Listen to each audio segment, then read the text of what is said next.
Salam dan bahagia. Perkenalkan, saya Maria Francisca Rosila, CGP Angkatan 10 dari SMP Negeri 1 Amabe Veto Timur, Kabupaten Kupang, Nusa Tenggara Timur. Video kali ini akan berisi tentang tugas koneksi antar materi modul 1.4 Budaya Positif.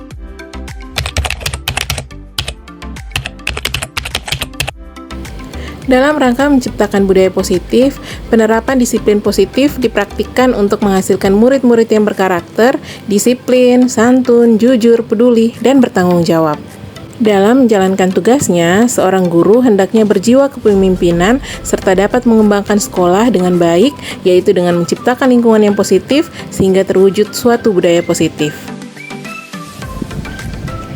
Budaya positif tersebut dapat diwujudkan melalui perubahan paradigma stimulus respon ke teori kontrol, serta memahami nilai-nilai kebajikan universal, memahami konsep makna disiplin, penerapan keyakinan kelas, menghapuskan pemberian hukuman dan penghargaan, mengetahui 5 kebutuhan dasar manusia, memahami restitusi dengan 5 posisi kontrol, serta segitiga restitusi, dan menerapkannya dalam ekosistem sekolah yang aman dan berpihak pada murid.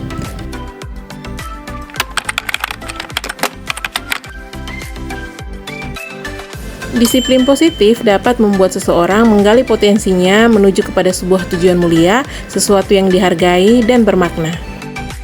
Disiplin positif juga merupakan cara kita mengontrol diri dan bagaimana menguasai diri untuk memilih tindakan yang mengacu pada nilai-nilai yang kita hargai agar tercapai tujuan mulia yang diinginkan. Murid yang memiliki disiplin diri berarti mereka bisa bertanggung jawab terhadap apa yang dilakukannya karena mereka mendasarkan tindakan mereka pada nilai-nilai kebajikan universal. Nilai-nilai kebajikan yang ada di SMP Negeri 1 Amabe Veto Timur adalah nilai profil pelajar Pancasila dengan 6 dimensinya.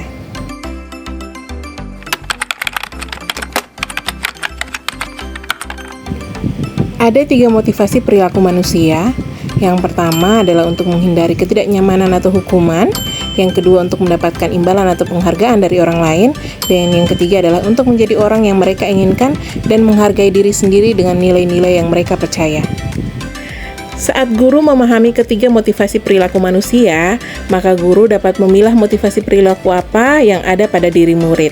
Jika murid memiliki motivasi perilaku untuk menghindari ketidaknyamanan atau hukuman dan untuk mendapatkan imbalan atau penghargaan dari orang lain, maka motivasi yang ada pada diri anak adalah motivasi eksternal. Sehingga guru harus bisa membantu murid untuk meningkatkan motivasi internal mereka yang berasal dari diri mereka sendiri agar mereka dapat menghargai diri sendiri dengan nilai-nilai yang mereka percayai. Sebaiknya, hindari hukuman dan pemberian penghargaan berlebihan agar meminimalisir motivasi eksternal dalam diri murid. Ada 5 jenis posisi kontrol. Yang pertama adalah penghukum, yang kedua adalah pembuat rasa bersalah, yang ketiga teman, yang keempat pemantau, dan yang kelima adalah manajer. Posisi kontrol yang ideal pada guru adalah posisi manajer.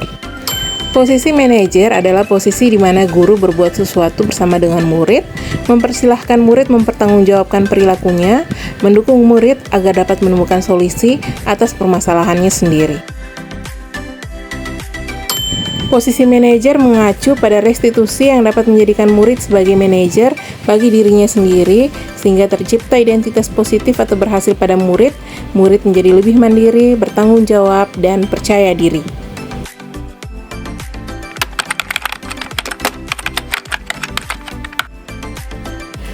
Dengan keyakinan kelas atau sekolah, murid akan lebih tergerak dan bersemangat untuk menjalankan keyakinannya daripada hanya sekedar mengikuti serangkaian peraturan tertulis tanpa makna. Guru berperan dalam mewujudkan terbentuknya keyakinan sekolah atau kelas dengan adanya kesepakatan antara guru dan juga murid. Keyakinan sekolah atau kelas berupa pernyataan universal yang mudah diingat, dipahami, dan harus diterapkan dalam lingkungan sekolah.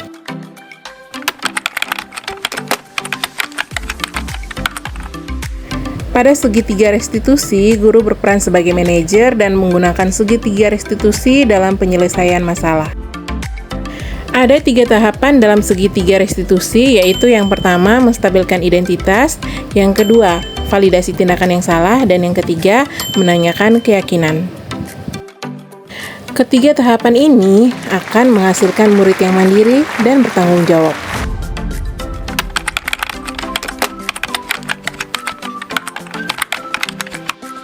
Keterkaitan antara budaya positif dengan filosofi Ki Hajar Dewantara yaitu dengan menjalankan budaya positif di sekolah, warga sekolah akan mewujud nyatakan tujuan pendidikan Ki Hajar Dewantara, yaitu menuntun segala kodrat yang ada pada anak agar mereka dapat mencapai keselamatan dan kebahagiaan yang setinggi-tingginya baik sebagai manusia maupun sebagai anggota masyarakat. Keterkaitan budaya positif dan nilai guru penggerak yaitu budaya positif dapat terwujud ketika seorang guru dapat mengejawantahkan nilai dan peran guru penggerak dengan baik. Nilai guru penggerak yang dimaksud yaitu berpihak pada murid, mandiri, kolaboratif, reflektif, dan inovatif. Budaya positif juga dapat terwujud dengan mendorong kolaborasi antara seluruh warga sekolah serta menggerakkan komunitas praktisi agar mampu menciptakan dan menerapkan keyakinan sekolah atau kelas yang disepakati dan dijalankan bersama-sama. Dan keterkaitan materi yang terakhir yaitu salah satu perubahan yang diinginkan sesuai dengan visi guru penggerak adalah terbentuknya budaya positif agar dapat menciptakan lingkungan sekolah yang aman, nyaman, dan berpihak pada murid. Untuk mewujudkan visi guru penggerak tersebut, guru harus mampu membuat sebuah prakarsa perubahan yang sesuai dengan filosofi Ki Hajar Dewantara dan profil pelajar Pancasila.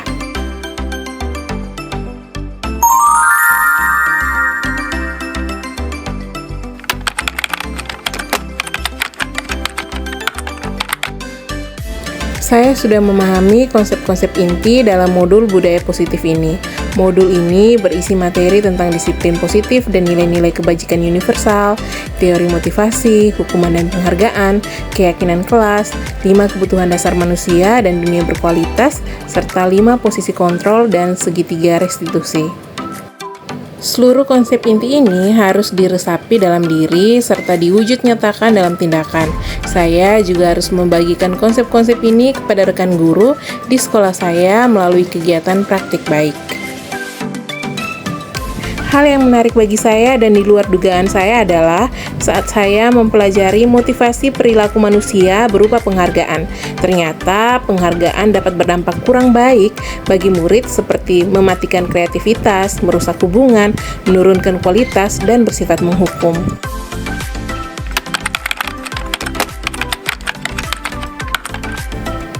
Perubahan yang terjadi yaitu saya menyadari posisi kontrol yang biasa saya lakukan adalah sebagai penghukum dan pemantau. Seharusnya saya bisa menempatkan diri saya sebagai manajer saat menyelesaikan suatu permasalahan yang dialami oleh murid. Saya juga menyadari bahwa pendekatan restitusi adalah sebaik-baiknya cara atau metode yang bisa guru gunakan untuk membuat siswa menjadi lebih mandiri dan bertanggung jawab.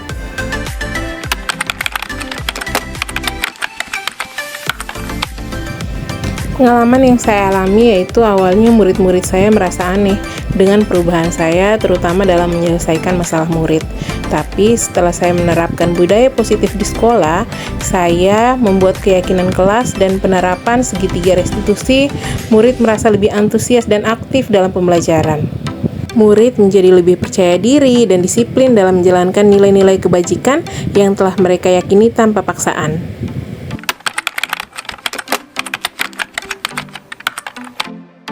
Saya merasa bahagia, bersemangat, dan merasa tertantang untuk selalu menerapkan budaya positif di sekolah saya dan menularkannya ke komunitas praktisi yang ada di sekolah saya.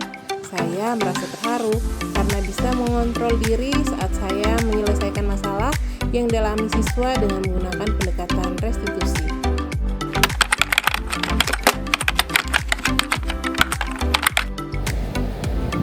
Hal yang sudah baik menurut saya yaitu sudah mulai munculnya motivasi intrinsik pada murid untuk melaksanakan budaya positif sesuai dengan nilai-nilai kebajikan yang diyakininya. Dan hal yang harus diperbaiki adalah seorang guru harus bisa menempatkan dirinya dalam posisi manajer ketika sedang menyelesaikan permasalahan dengan murid.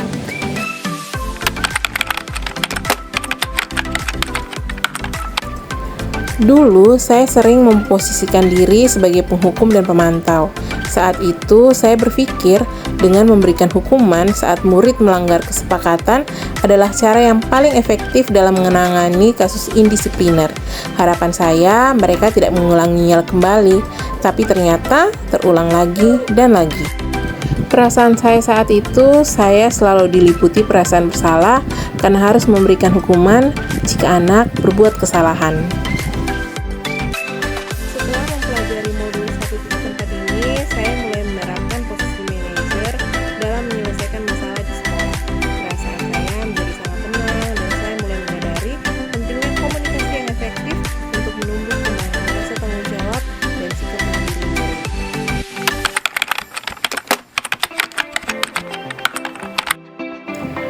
Dalam mengatasi permasalahan murid, kadang saya secara tidak sadar sudah menerapkan langkah segitiga restitusi, terutama dalam menstabilkan identitas dan memvalidasi tindakan yang salah. Akan tetapi, saya belum menanyakan keyakinan agar murid dapat menanamkan nilai-nilai kebajikan dalam dirinya, sehingga kedepannya murid tidak akan mengulangi kesalahannya kembali.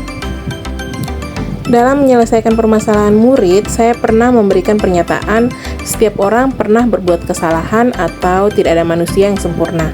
Saya juga selalu bertanya jika ada murid yang berbuat kesalahan, apa alasan kamu melakukan hal ini? Atau kamu pasti punya alasan di balik semua tindakanmu itu. Ternyata kalimat-kalimat ini merupakan bagian dari segitiga restitusi.